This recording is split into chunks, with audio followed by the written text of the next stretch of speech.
Greetings from San Diego, North County, San Diego actually, Escondido, if that means anything to anybody. Um, Today, I know it's been a couple days since I did my last video when I was back in Sparks, Nevada, and that was Saturday at about 2 a.m. is actually when I finally got home. So today is Tuesday night, about 10:30 on October 8th. And today I actually had my road test with Swift to finalize everything and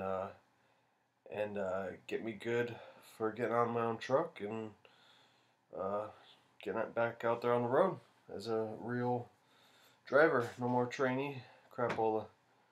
So I did finish my run at about 2 a.m. on a Saturday. We were coming from Sparks, Nevada, up near Reno, and made our way down, and our load was actually to Otay Mesa, which is like way south County San Diego, right before the border. We were doing a T-call to Mexico.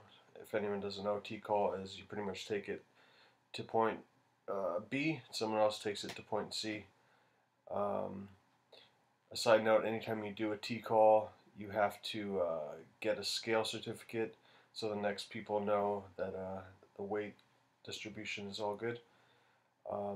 But yeah, so basically, since we were going to San Diego, I got dropped off right near my house. Instead of cutting down over to Fontana and having my trainer come down the 15, we just came down the 5. We did cut over the 15, more south, and there's a mall by my house. And as I have mentioned at this point, I am living at home, so my mom ended up meeting up with us at the mall, and so now I've been back.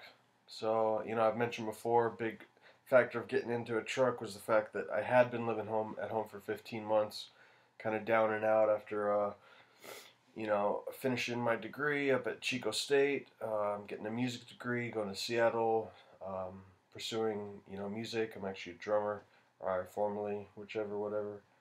And I've mentioned all this before, and I kind of bottomed out. Kind of went broke and had to move home and didn't know what I was going to do. And so flash forward 15 months, and I kind of figured out a way to kind of get out and gain some independence back, see the country, make some money, live rent free. And so yes, I am back at home in my own room at my mom and stepdad's house. So it's not that bad. But one thing I've kind of thought about the fact, like, in the real world, like you go on vacation, you go on a weekend trip, all these little things, it's like you always end up having to come back to your own reality, your own little pocket of life. And now it's totally flipped, where now the road is kind of your life, and you come home for those weekend trips or those little mini vacations. So it's totally backwards, and I kind of like it out there on the road. I mean, I know it's only 6 weeks in, about almost 14,000 miles solo. Our team truck did about 22,000 or so with my trainer, but I'm still looking forward to getting out there. And as I mentioned before, I'm going to be doing teaming with Iman, another kid I met at orientation. And definitely weary of the fact that winter's coming up, snow, chains, grades, sleeping in the back. And I've mentioned before at Swift during orientation the last day, they showed a video of a dashboard cam of a truck going through a pass in not Grants, I always say that, in a pass in Oregon. There's a pass called Grants Pass in Oregon. Really steep grades and all that, and it shows this truck in the right lane, and this like white F-150 kind of cruises by pretty quick in the left lane, and then all of a sudden you see this Swift truck. It actually looked like a blank truck, so I don't know if they just said it was Swift to make us like be more cautious or whatever, but you see this truck come, take that same curve, kind of swivel a little bit, and then it just falls flat on its side onto the guardrail and just off this cliff. And turns out it was a student driving, the mentor was sleeping in the back, and both dead. So it's definitely something to keep aware of, just the fact that it is a pretty dangerous job. You just got to be smart about it, and it's not worth getting there 10 minutes earlier if it means going 10 miles per hour faster. you know, to that effect, whichever. Um, so as they say, safety first. Um, but anyway, so done with the road as far as a trainee. I did hit 246 hours. I added up all my stuff. It's about 13,947 miles. Of course, you're always rounding up because especially time, because sometimes, you know, your Qualcomm doesn't clock you in until you're moving over a certain RPM, certain speed, whatever, besides all that. But it feels pretty good to get it all done. And one of the main reasons I waited to post this video today was I had my road test today, which was a piece of cake. You know, I learned in an 8-speed. The road test was in an 8-speed. I know how to upshift, know how to downshift, all that good stuff. And you actually get two students in a truck with the examiner, Victor. Pretty cool guy. He actually examined me going into orientation. And I learned in a 10-speed at that point, and so it's kind of tough to orient yourself into an 8-speed where the pockets are. And so I had it down because I've been doing it for 6 weeks in an 8-speed. And this other kid learned in a freaking 13-speed, which is usually for heavier hauls. But he had a hell of a time getting up, getting down. I definitely know, you know, when you're slowing down, you got to go fifth, fourth, third, second, not just fifth. Put it in neutral, let it coast, hit the brakes. And this kid was doing that from sixth, fifth, seventh. And I was kind of sitting there like, all right, kid, dude, like, I don't know if you're gonna pass, but to my knowledge, he did. I didn't read what the paper said, but I know mine said pass. And after we finished up, we each had to do one back in, and you're supposed to get ready, get out and look, pull it up right to the cones before you slide it in, get out and look, goal, GOAL, everyone knows that. And I only had to do one tiny pull up adjustment, but I was all good.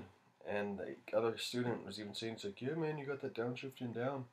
And the only thing the examiner said to me was, I took one turn too wide. You know, it's like I'd rather take a turn wide than cut it short, hit a pole, fire hydrant, a little kid, a curb, whatever, blind person, whatever. Um, so, boom, all right, 25 states, 246 hours behind the wheel. It's been an awesome run. One thing I continually like thought about with trucking, like a metaphor, it's kind of like thrift shopping. Like, not everyone likes thrift shopping. Some people only like the new high-end stuff, but some people can appreciate, you know, vintage aspects of fashion and all that stuff. There's a lot of good stuff out there, pre-owned stuff like that. So that's the first metaphor, the fact that some people couldn't even think to consider trucking lifestyle. Like some people couldn't think to consider wearing used clothes. But then also the fact with thrift shopping, sometimes it's a lot of the same crap. It's just a lot of the same crap, just like driving. It's a lot of the same crap. Brake lights, you know, mountains, darkness. Sometimes you have a view, sometimes you don't. Sometimes you're up for it, sometimes you're not. But every once in a while you come across those gems. Like on this way back, it was really awesome. We got to get into Flagstaff area. Um, my trainer drove through the night. He ended up stopping for about 3 hours for some daylight to break for me to take one of our last loads up to Hurricane, Utah. And I think I mentioned that before. It was just an awesome route. And that was one of the gems, to see Grand Canyon country and see some of Utah, which I've never seen before. And it makes sense that I keep bringing up the Mormons, but like they kind of found that awesome little gem of a territory and kind of flourish in whatever way they do. But anyway, getting up to northern Nevada, saw my first brothel. Not that I had any ideas, but they are out there. And then we made our way back, and I got to drive pretty much all the way from Reno down to Orange County, and I finally got to hit Grants Pass. God, I keep saying that again. To hit the Grapevine, which is sort of another steep graded pass, which I'm sure a lot of people in Southern California, a lot of places know about. Really steep inclines, crawling up the hill, going like 30 miles per hour. But I did it, and now I'm done, and I'm home, and we're heading out Thursday, meeting up at the terminal at 9. So thanks for checking it out.